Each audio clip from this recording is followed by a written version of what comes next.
You are listening to SPN, the Sports Podcasting Network. وتكلم من هناك لشوارزنيجر.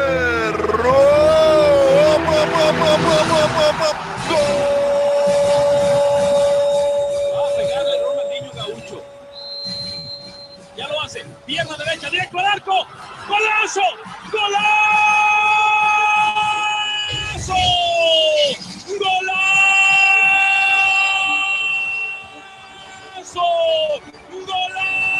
This is Soccer Today, live on SPN Radio, your new live show about the beautiful game in all its glory, with Duane, Rollins and Kevin Laramee. MLS, EPL, La Liga, Champions League, all is fair game. Powered by the Sports Podcasting Network. Visit us at sportspodcastingnetwork.com. Happy Derby Day? I don't know.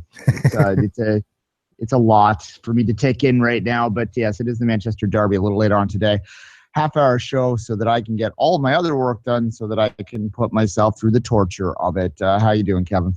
I'm doing pretty good, Dwayne. It is an important game for United, for City, for top four spot in the Champions in the Premier League that would give you an access to the Champions League, and that's what it's all about today, right?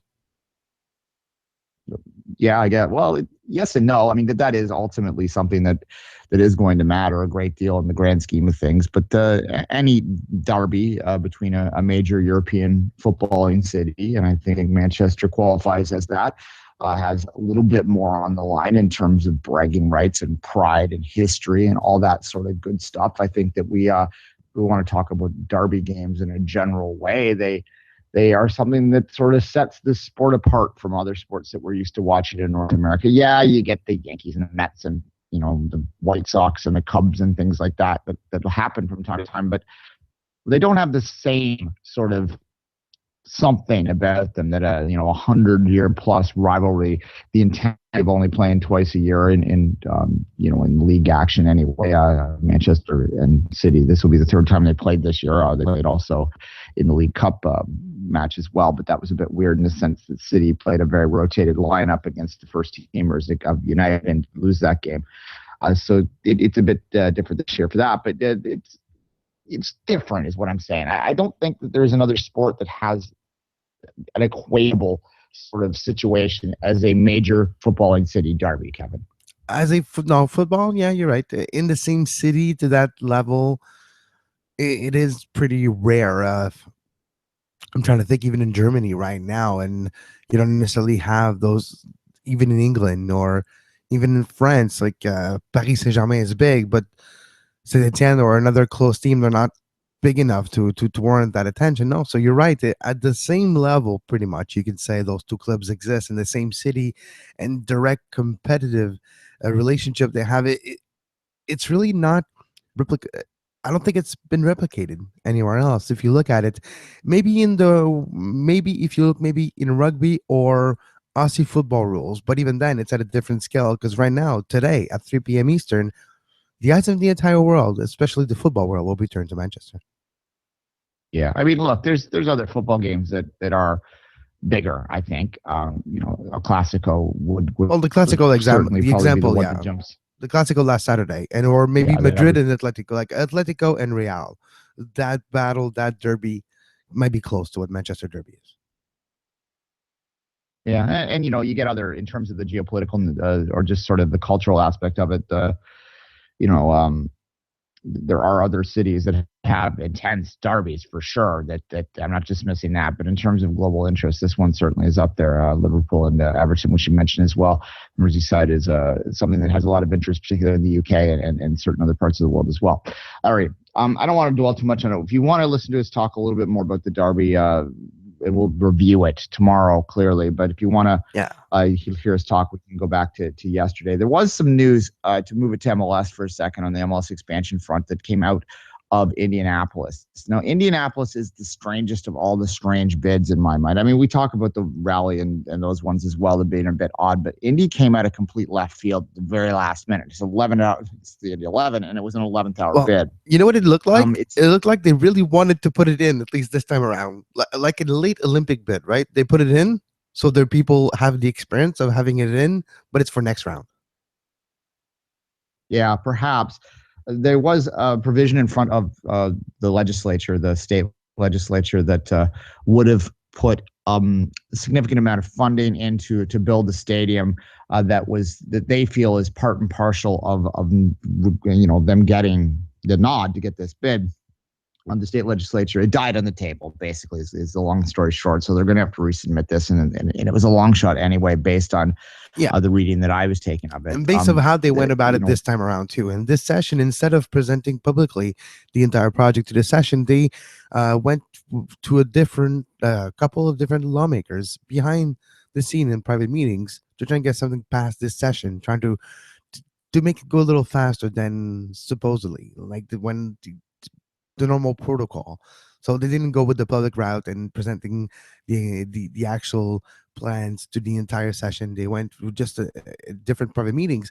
But it'll be interesting now, because is the bid dead? Is this bid just because it's the fourth year in a row, though, fourth session I should mention in a row, that Indianapolis is not able to make a law pass to help them with a stadium situation. And playing in Lucas Oil Stadium is a non-issue because it's way too big. It's not what they want, and Major League Soccer does not want to have more situation like Yankee Stadium. So that is dead in the water. So what's the situation in Indy with a stadium when 4 sessions in a row they're not able to pass a law to help them? So the support on the political and municipal side might not be there. Yeah, well, look, it's a broken record. It's not just Indianapolis. We see it in St. Louis. We've saw it recently in Charlotte. We see it all over the place, all over the United States and Canada as well. There's just not the will anymore to build these stadiums. Like, no one is interested at all to spend public money on them. And only, there are some exceptions. The Tampa Bay one seems like it might go through. There have been some public funding that has been approved here or there, but you have to be creative. You have to really work it to try and get any approval right now if you're going to get public fund for a stadium. And you need to have a plan to actually help the city that you're asking money to have them use the stadium a few times in the year, to have local soccer communities be involved in the project. And those are the things that Tampa Bay has worked on their presentation to get that municipal support.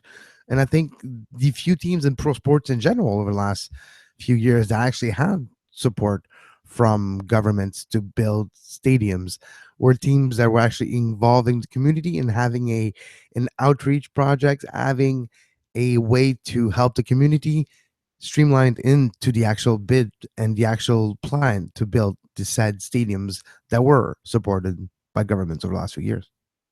Yeah, look, not to belabor something that we've talked at length with on our other show, Five Rings, but really I think the mistake that more and more bids and stadium attempts are not making, but used to make all the time, is they tried to attach what we called hard benefits to these stadiums. They'd say, if we build this stadium, X amount of jobs will be created, X amount of money will be generated, like hard identifiable financial dollars and cents kind of benefit. The study after study has demonstrated that is a load of crap, that there simply aren't these benefits, that they're break even at best if you're looking at this. And in fact, you can probably make the argument that, in terms of the taxpayer, quote unquote, is going to lose money on it. Now, the arguments that people like Tampa Bay are starting to make, and other bids similar, is that there are other types of benefits. There's soft benefits is what we'd call them. And what I mean by that is they're not identifiable by dollars and cents figures. They're not identifiable by jobs figures, but they're identifiable by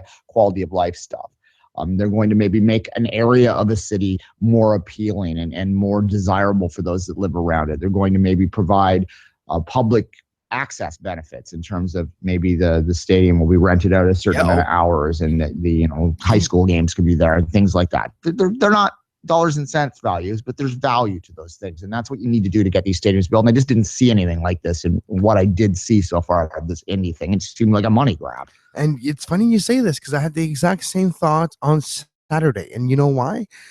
When you're trying to do example, we talk about the soft benefits, and sometimes it works out and sometimes it doesn't. Sometimes you think that building the stadium in a different part of town that's seen better days will help rejuvenate this part of the town, this part of this neighborhood, building the stadium. Sometimes it does work, and sometimes it does help a part of town. Like example, Yorkville in Toronto, Distillery District, that was 30 years ago was not what it is today.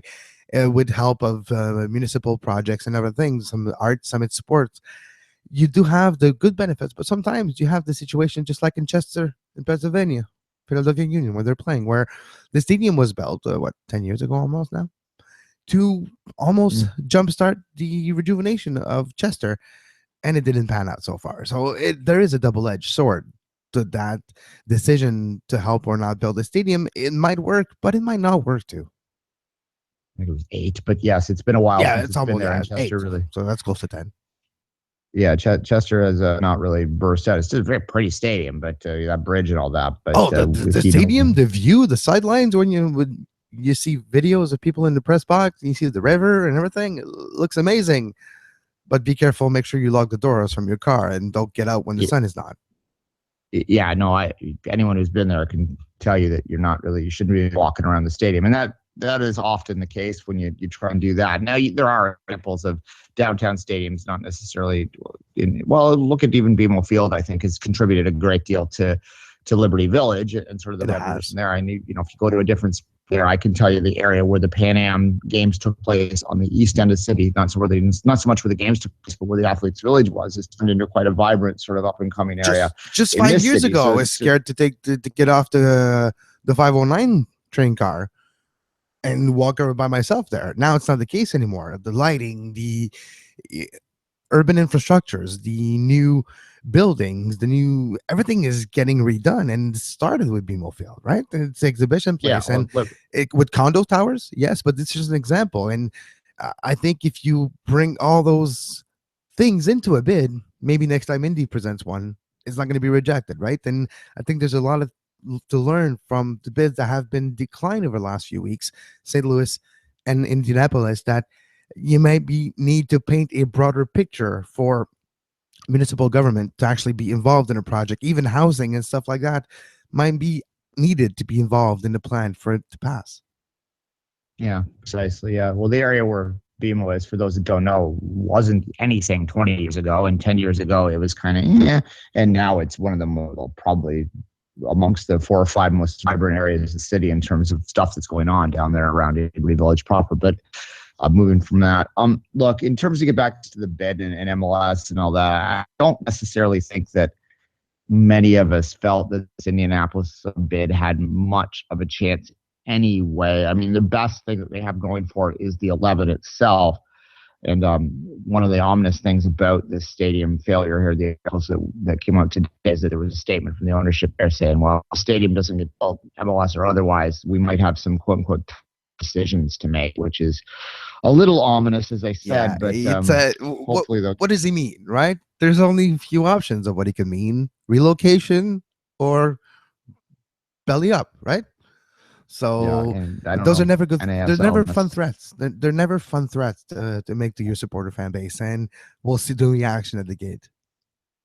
Yeah, NASL, you're not really talking about relocation, really. You have to find people that want an NASL team first. So you might just be talking about no more. Yeah.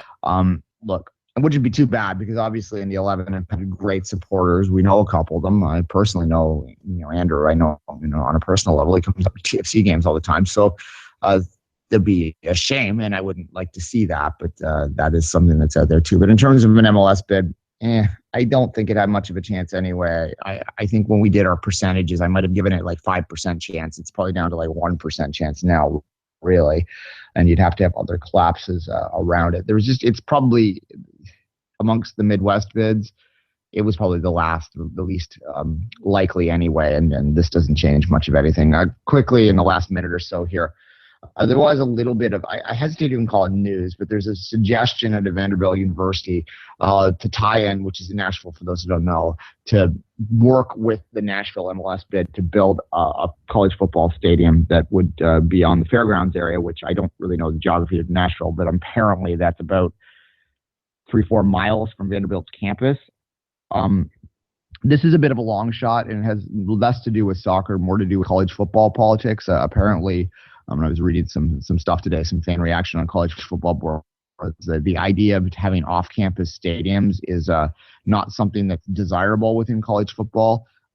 There's a lot of people just don't like it. So the idea that Vanderbilt would agree to work with the MLS expansion people is highly unlikely based on some of the attitudes that are out there in the college football world. Nashville, that's a bit of a long shot one too. You're going to need to get a stadium built there, I think, or at least stadium approval for them to have a chance. But I do think, and I said this at the time when we talked about these bids, that it's an intriguing city for MLS in the sense that it's kind of up and coming, and it kind of has that demographics that a lot of sort of cities that succeed in MLS at launch have in terms of sort of vibrance and youthfulness and things like that. So it'd be an interesting city if they can get a stadium one there, but until they get approval on something in that grounds project, probably a long shot as well, Kevin. Yeah, Nashville is, I think they need to establish themselves at a lower level, not just at the PDL level first, and to have actual success to the likes of a Sacramento and sustain success. And I think that is what will be needed for Nashville to be considered seriously. But that's still for Indy, for the fans in Indy and St. Louis and Charlotte now.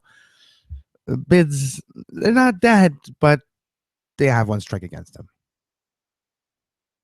By the time this decision happens, we might be talking about whoever's left standing as opposed to whoever's chosen. All right, let's take a quick break, and we'll end the show with some bits and bites for the last 15 minutes.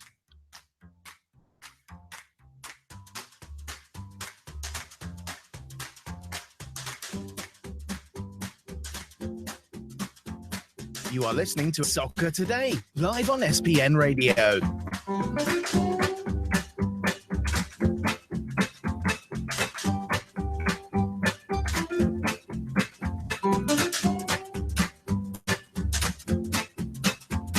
Visit sportspodcastingnetwork.com for more.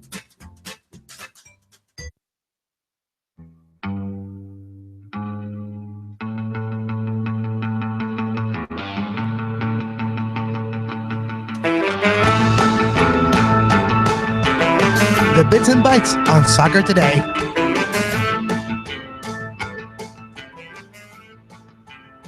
Kevin, I continue to be the only person on earth, I think, that hates the idea of assistant video referees. Oh, I understand where you're coming from. You don't want the disruption of play and all that. What if we can find a way to do it? What if we can eradicate some of the bad decisions that bane our day-to-day enjoyment of the sport? Maybe there's something there. We need to try it. No, you need to kind of try it to see if it's working. And maybe you're right though. Maybe when we try it, we forget it. It stops everything. It changes the entire play. It changes the game. Why not go back to where it used to be? And that's possible too.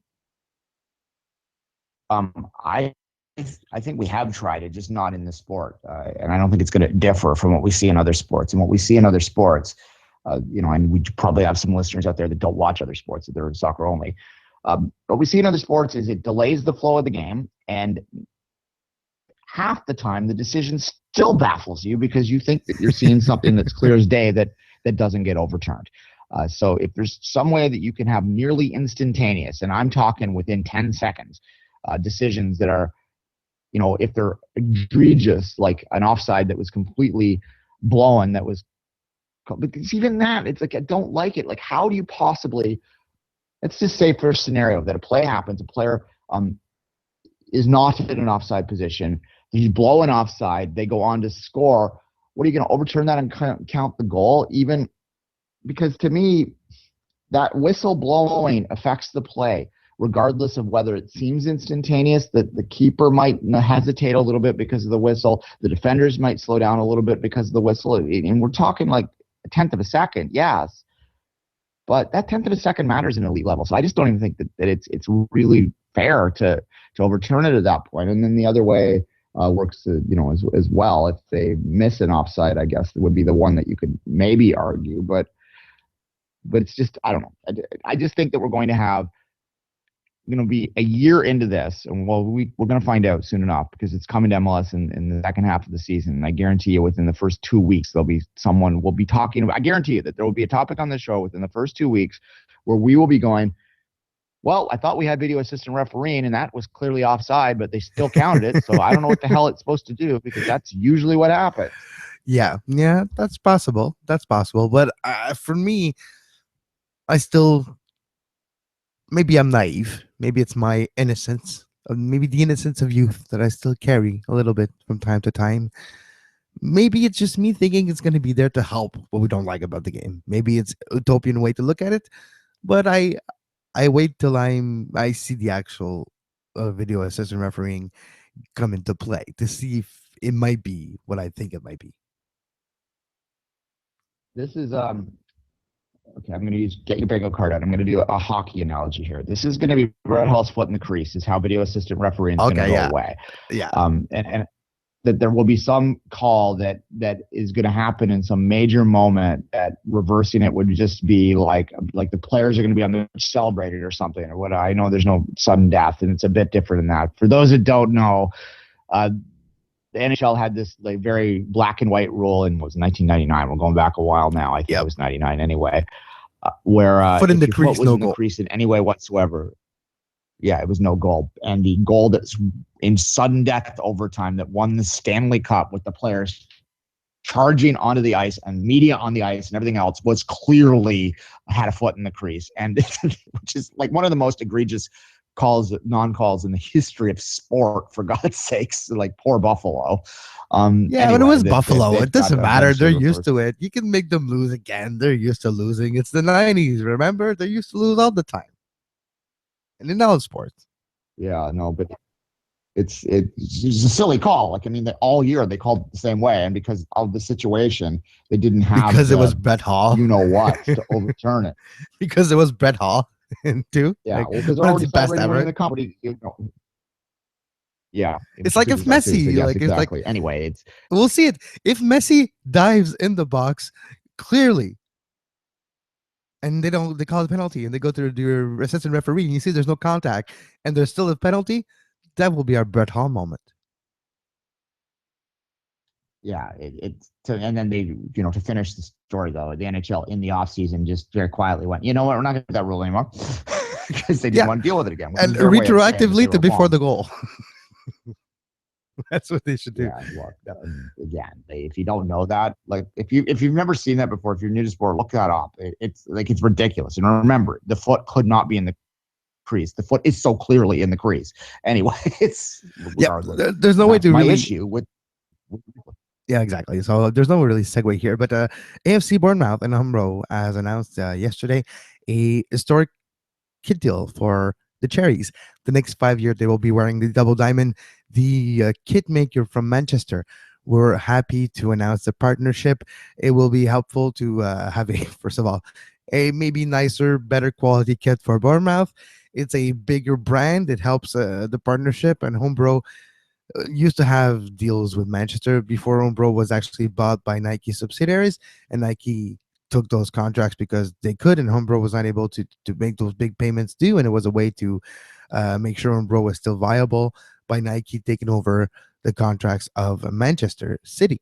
But Umbro in the Premier League back with Bournemouth, and I think it's a good partnership, similar type of quote-unquote branding. Bournemouth and up and coming, they're going to be in the Premiership next year. It all looks like it. So Umbro back in the Premier League for the next, I don't know how many years, but at least next year, but 5 years for Bournemouth. I prefer the Umbro kits that City that put out for City than the ones that they put out after the change in the ownership situation. I don't know what changed otherwise, but nice to have that branding back. Well, Umbro to me is to go in details, just so you know, Duane. I don't know if you remember, Umbro was bought by Nike, and it was said Umbro will keep their partnership. They will keep their deals they have, but they were due. They needed to pay City a huge amount of payment. A big payment was coming up. and big enough payment that would have put Umbro into bankruptcy. And Nike decided to, you know what? We're just gonna take it over, so that way you can still exist, and we can still have our swoosh branding now on Cityscape. And same for England, by the way. They've gone more cookie cutter. Yeah, it was the England, I think the England it's, contract and Manchester City contract. Yeah, I think that when you get a smaller company like Umbro, you tend to get less cookie cutter. That's maybe my perspective a little bit. And with Nike, they tend to go a little more cookie cutter, and that's been my issue with them since that. I haven't really bought a new City kit in a couple of years now. The purple one was the last one I bought, and I might have had a few pints in me when I bought that one. But at any rate, enough of that. Look, it's good to have them back for sure. Also, Bournemouth, there was a story that came out the other day that talked about how they had turned over, they'd been losing quite a bit of money when they were in the championship, and now they announced their financials for this year, and they claim that they've made like £3 million. So this speaks to the financial difference between the divisions, right? Yeah, and we should mention, Kevin. No, but quickly to finish on Bournemouth, the situation, we forget how small their stadium is. Like, they actually can't really make money off tickets, because they would have to charge so much, because it's a what over just a bit over 10,000, and for a Premier League stadium, it's very, very tiny.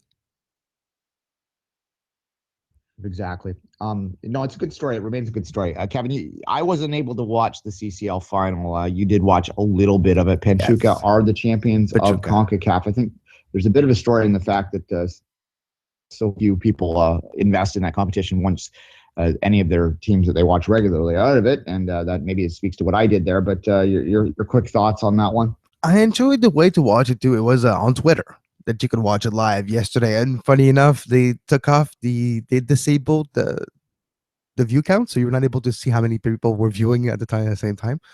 But the one thing that it's fun to do when you watch it on your phone or on your laptop or on your tablet with Twitter is you have the screen on top, and you can still use a hashtag in the bottom and engage in the conversation, and that was kind of fun. But it was Pachuca versus Tigres. It should have been maybe a better supported game than it was. The final result was Pachuca 1, Tigres 0 yesterday. It wasn't Pachuca. Tigres and Pachuca 2 weeks ago. Last week. It was a 1-1 draw too. So Pachuca wins with 1 goal advantage, 2-1 at the end. They win the CCL. But you're right. Once Vancouver and Dallas were booted out in the semifinal, coverage and demand of coverage dropped in our part of the world and in the States. And yes, in Mexico, it was important. It was a battle between two Mexican clubs. But the day is far, far gone, or very far ahead of us, where I think an MLS team could actually beat one of those teams in the final. But that's something else. But it's surprised though. Tigres might have been the most favorite team to win this tournament, especially in the final. Yeah. With the way they're playing with Gignac and other great players they have, and the way just Gignac adapted to Mexican football is deserving of a book. There's probably going to be books written about it, how he went all out, all in, accepted by the supporter fan base, becoming a cult figure. And it's surprising that Pachuca were able to win. And it seems like Pachuca wanted to win this after their disappointment of 2 years ago, booted by Montreal. And this time around, they avenged that situation. And the club from the Monterrey region has won the CCL. Fair enough. I just noticed I'm wearing Umbro shorts right now. So it's interesting since we were talking with them earlier. You must have known, Kevin. Anyway, Pachuca's a decent team, though. I said that when we were previewing this, that they shouldn't be overlooked. And obviously they weren't overlooked because they just won. Well, maybe they were. I don't know. They weren't overlooked by anyone who watches Mexican football, though. They are in actually a little bit of a better form than Tigres right now in the second half of that season. So they are the champions. They will go on to represent CONCACAF in the Club World Cup, which once again, even though we talk about that great prize at the end of the day, we'll probably forget to talk about until the very last second when it's actually happening. Yes. I'd be like, oh, wait, it's tonight. It's going to happen at like 4 a.m. tonight. Let's watch Pachuca versus a random team from Asia, because they're not going to get to play Real Madrid or whoever wins the Champions League this year.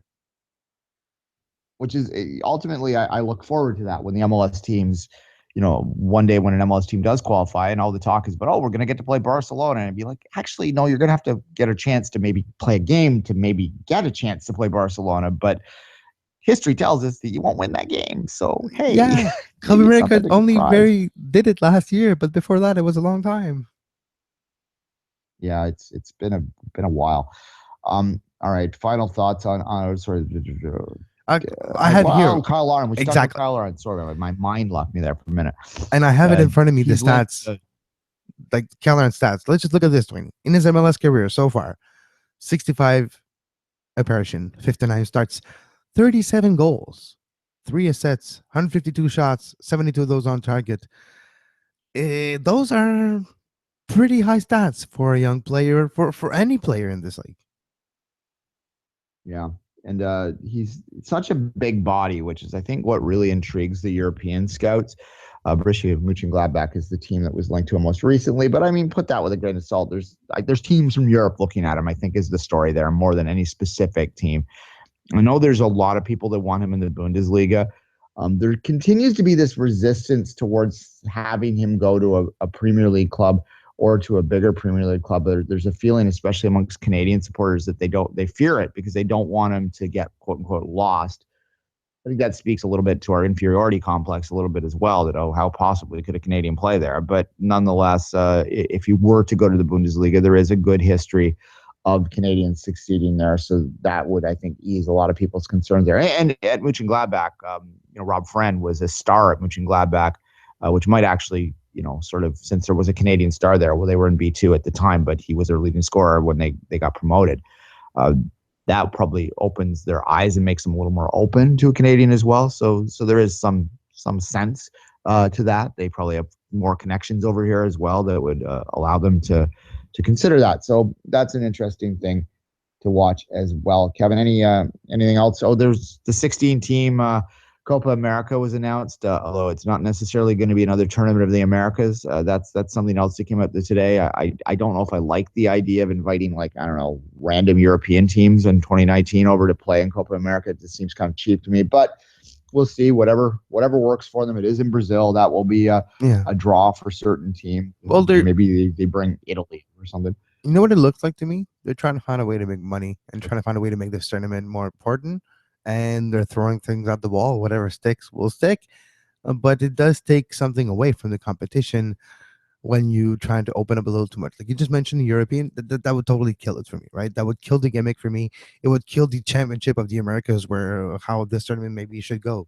Maybe that's the direction competitively, and not making a exhibition tournament by inviting teams that have no place competing in in America's championship. Yeah, no, the Tournament of Americas, if it has a true qualifying process for 16 teams to get into, and I would argue that qualifying process should maybe not even necessarily guarantee all 10 Knoble teams as well. But nonetheless, if they want to put them in as automatics, I could live with that one. But at least something that is absolutely open for the other 6 teams coming in out of CONCACAF, out of the rest of the region. To me, that has a lot of value, that has a lot of excitement, because then you are truly creating not an alternative, but something else that would add to the Euro. And you put them on, at the same time, like we saw this past year, and it's every other summer you get a great summer of international football, and then you sort of take a break in the ones in between to allow yourself to recharge your batteries and get excited for the next one. But if you're just going to have an exhibition tournament, look, we'll watch it because we watch this stuff, but it won't feel the same to me at all, and it won't excite me in anywhere close to the same way. And just before we say goodbye, Duane, I just saw it again on my TV, and I have to say it. Alexis Sanchez and his antics late in the game yesterday versus Leicester, where Pew throws the ball on him, but it hits his shoulder, and he actually gets shots in the face, and it just doesn't look good. Not a good look for him. And you know what? There was rumors that my team was trying to get them, and your team was trying to get him. You know what, Duane? You can have him. Right. Yeah, look, simulation is going to be part of this game for whether we like it or not for a long time. And it's because our mores when it comes to it don't necessarily match the mores of other parts of the world, is all I'll say.